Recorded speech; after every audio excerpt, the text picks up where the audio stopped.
जी नमस्कार दोस्तों, आप देख रहे हैं मनी भोजपुरी न्यूज और मनी भोजपुरी न्यूज में आप सभी का स्वागत है। दोस्तों, आप सभी को बता दूं कि हिट मशीन खेसारी लाल यादव के गाने पर 2 रील वीडियो काफी तेजी से वायरल रहा है, जैसे कि बारी बारी से आप लोग स्क्रीन पर देख सकते हैं। और एक रील वीडियो में खेसारी लाल यादव के राइटर अखिलेश कश्यप और खेसारी लाल यादव के बड़े भाई विकास सिंह वीरप्पन और पंकज बिहारी नजर आ रहे हैं। दोस्तों, आप सभी को बता दो कि इस रील वीडियो को धमाका हो यारा में 2.0 इस सॉन्ग पर बनाया गया है। अगर आप लोग इस रील वीडियो को देखना चाहते हैं तो अखिलेश कश्यप के इंस्टाग्राम आईडी से शेयर किया गया है, वहां से जाकर देख सकते हैं।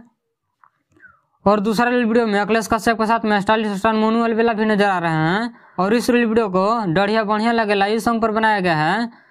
दोस्तों, आप सभी को बता दूं कि इस रील वीडियो में अखिलेश कश्यप और मोनू अलबेला मस्ती करते हुए नजर आ रहे हैं। अगर आप लोग इस रील वीडियो को देखना चाहते हैं तो मोनू अलबेला के इंस्टाग्राम आईडी से शेयर किया गया है, वहां से जाकर देख सकते हैं। इस वीडियो में इतना ही। इस वीडियो के बारे में क्या करना चाहते हैं कमेंट करके जरूर बताएं। और मेरे चैनल पर नए हो तो चैनल को सब्सक्राइब करें। ऐसे ही भोजपुरी की सारी छोटी बड़ी खबरें देखने के लिए हमारे चैनल को सब्सक्राइब करें। मिलते हैं अगले वीडियो में, तब तक के लिए जय हिंद।